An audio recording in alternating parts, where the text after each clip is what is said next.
China is taking over the world in a really good way, and so upskilling is really important. It's a massive sea change that's happening. I'm really excited to be here. I'm really excited for the other people in the room because we're all kind of learning so much new things. I would have thought that I would have to go to Shanghai or Beijing to meet some of these people, but the fact that they've come here, the fact that it's tailored to an Australasian audience has just been fantastic. I'm really looking forward to the next one.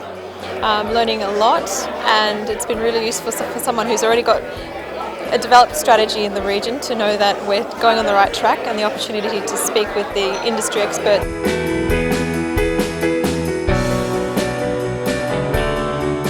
The rate of growth is huge. The last 4 years has seen about 70% growth in e-commerce. By 2015, it's estimated that almost $500 billion Australian dollars of goods and services will be sold online. Already 25% of the advertising dollar is going to digital advertising, and that percentage is significantly greater than what we find in most markets around the world. By 2016 is that the spend for TV advertising and digital will be the same at 33% each.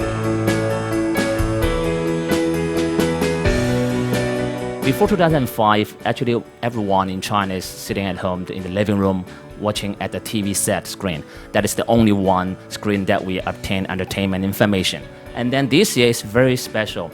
Actually, it started in the middle of last year, but this year is actually everywhere. People are logging online, watching video, no matter where they are. Online video is the driver for the whole digital in China. It is one of the top applications.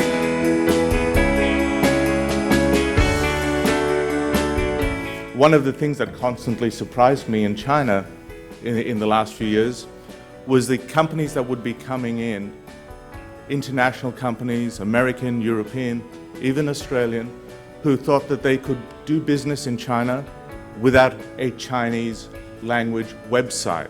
They thought that Chinese consumers could get information by visiting their English language website in the US or in Australia.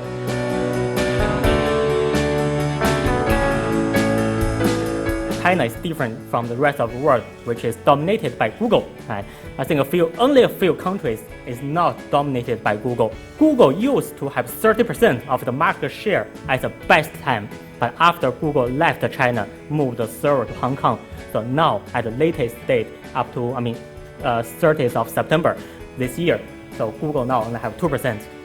The number one is still Baidu with 63% of the market share, still the number one search engine. The second one is 360.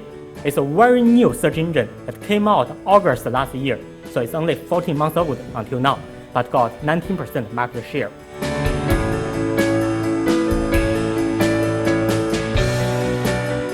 Consumer culture stands in the way of marketing in China. You either work with it or you'll be defeated by it. And this is happening at a global level.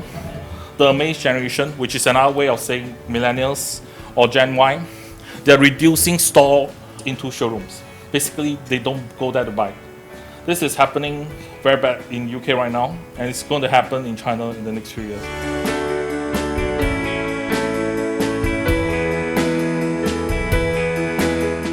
I think it was brilliant hearing from people with so much knowledge about the Chinese market, hearing their insights into that market, about the key differences between doing business here in Australia or in other Western markets and doing business in China, and really getting some kind of actionable things you can take away, some ideas about the research, the repositioning, the ways that you can make your brand successful in China. I think it was really valuable.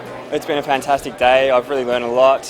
Coming from university, we're I guess a little bit behind in terms of our social media strategy in China, so I've got a lot of great ideas. I've got pages and pages of notes that I want to take back and start building on a strategy.